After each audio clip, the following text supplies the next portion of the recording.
You're welcome back. This is Channel One Newsroom on Channel One Television. I'm going to give you a quotation. She called me a witch. She flogged me. And when I resisted, she dipped my legs into a bucket of hot water, unquote. These chilling words did not come from an adult, but from an 80-year-old Jalila Abdul Jalil.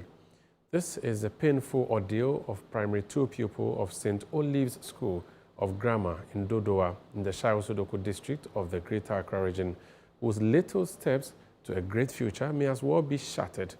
In the following report, Channel One News' Fauzu Masawudu exposes how alleged negligence and cruelty within a school boarding house has left a young girl immobile and consequently fighting for her future.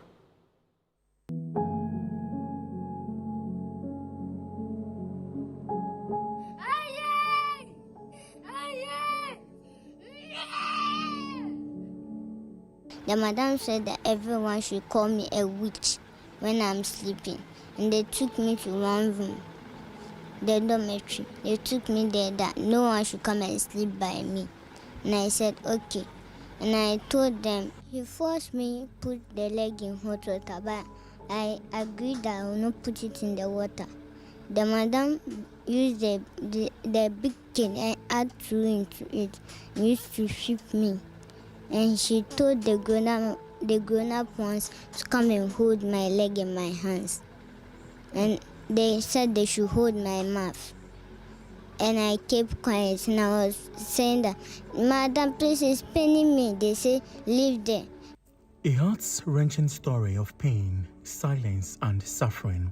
Little Jalila, a boarding student at St. Olive's Grammar School, developed severe foot rots after allegedly being forced to wear the same pair of socks repeatedly on the instructions of school authorities. She told me that she had foot rots because when we brought them to the school, the provisions we bought for them, they took it. So they gave them 1 pound, one socks. So that was what they used. They take that same socks to the class, and when they come back, they wash it, dry it, and wear that same socks to the next day. So sometimes it's always wet.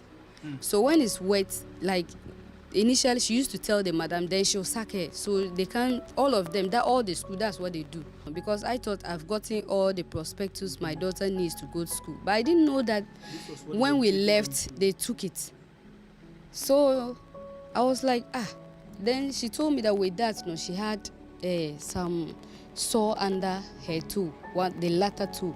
So one of their schoolmates saw it, the seniors, and because she was limping anytime she's going to classes. So they told the madam, and that was evening time, they called them, and the madam prepared hot water. She asked them to prepare hot water. Even more disturbing, Jalila's mother knew nothing of her daughter's worsening condition. She says the school denied her regular communication, shutting her out until it was far too late.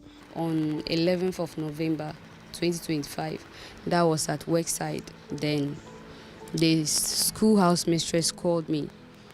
So when I picked the call and we greeted each other, that was when she told me that my daughter had foot rots, and she prepared fungal infection. She prepared hot water to press on it, and she kicked on the bucket and the water poured on her. But it's not something serious, just some parts of the leg. So she has taken her to the hospital for them to treat her, but she just wanted me to know. Then she was like, what am I looking for? And I said, I'm the mother. So the woman was like, the mother, and I said, yes. Then she was like, okay. They're about to take her to the theater. What happened? And I said, actually, I don't know, because she's at the school, at a boarding school. So I also came to know what really is going on. Then she said, okay, she made one of the nurses to take me to the theater ward. So when I got there, the first thing I saw was my daughter on a wheelchair. Then they used cloth to cover the legs. So when she saw me, she just started crying.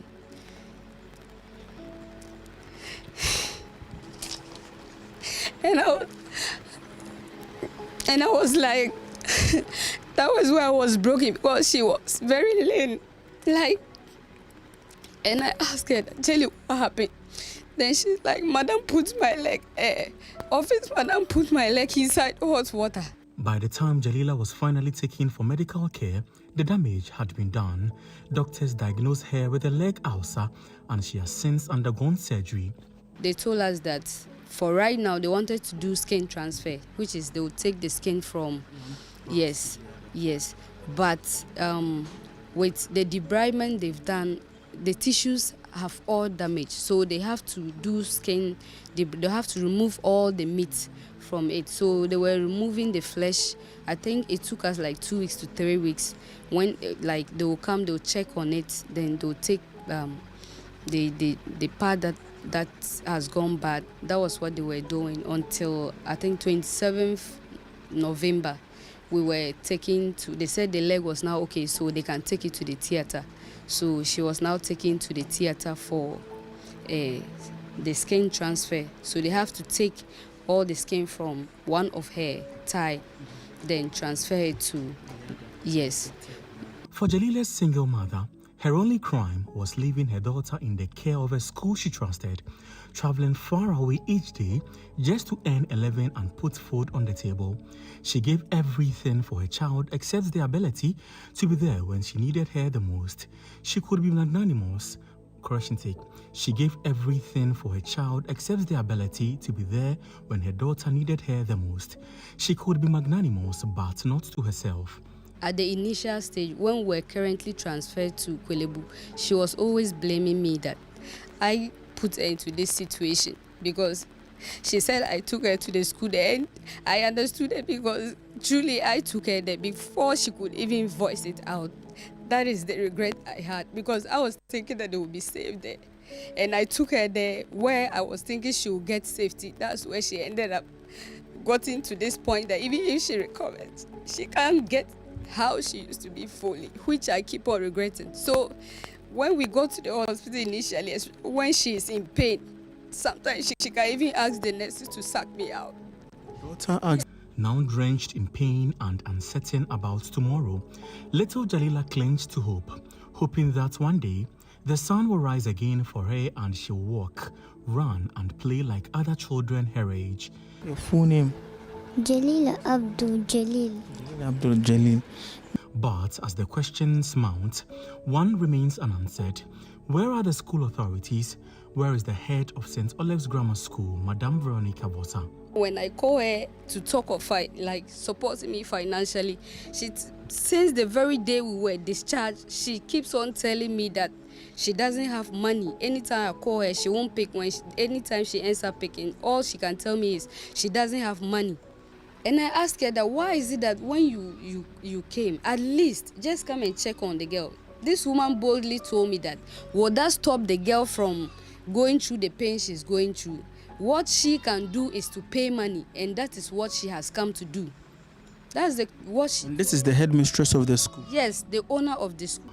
All efforts by ChannelOne News to reach the school for their response have so far proved unsuccessful. Many abused children, like 8-year-old Jalila, clinged to the hope that the future would bring escape and freedom.